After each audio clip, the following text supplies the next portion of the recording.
Bonjour à tous et merci de vous joindre à nous. Bonjour, édition spéciale consacrée presque essentiellement à la tempête qui a traversé la France et à la marée noire qui continue d'arriver sur les côtes atlantiques. La sécurité civile annonce un bilan provisoire d'au moins 33 morts après le passage hier d'une tempête qualifiée d'historique et d'exceptionnelle sur la moitié nord du pays. Le plan Orsec a été déclenché dans 5 départements de l'Est de la France. Nous allons faire un tour complet de la situation en commençant par la région parisienne. L'une de nos équipes a survolé en fin de matinée l'Île-de-France pour constater l'étendue des dégâts. Reportage Patrick Fantio avec Raymond Chaplard et Jean-François Chevet.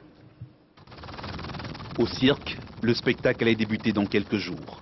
Mais ce matin déjà, c'est un spectacle de désolation. Les chapiteaux de la pelouse de Reuilly n'ont pas résisté à la puissance du vent. Plus loin, c'est une grue géante qui est tombée sur un chantier à la sortie de Vincennes. Au bois de Boulogne, les arbres se sont couchés les uns après les autres, en 2 heures. Les spécialistes appellent ça l'effet château de cartes. Ils estiment à 1 million le nombre d'arbres renversés dans toutes les forêts en Île-de-France. Renversés souvent sur les autoroutes qui longent les forêts, comme ici sur la 13.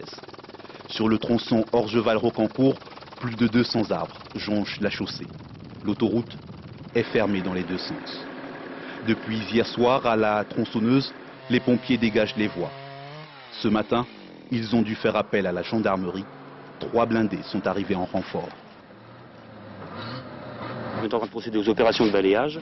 Et également, en fin de secteur, c'est-à-dire vers Rocancourt, il y a des arbres qui menacent encore de s'abattre, donc qui risquent de tomber sur les 4 voies de circulation. Donc il faudra élaguer ces arbres-là pour éviter bien sûr qu'ils ne tombent sur des automobilistes. Et réouverture probable de ce sens-là de circulation à 13 sens province, probablement en fin de matinée. Les travaux de dégagement ont pris du retard, ils devraient durer une bonne partie de la journée. En venant de l'ouest, les automobilistes peuvent emprunter l'A14, exceptionnellement gratuite, pour un lendemain de tempête, elle aussi exceptionnelle.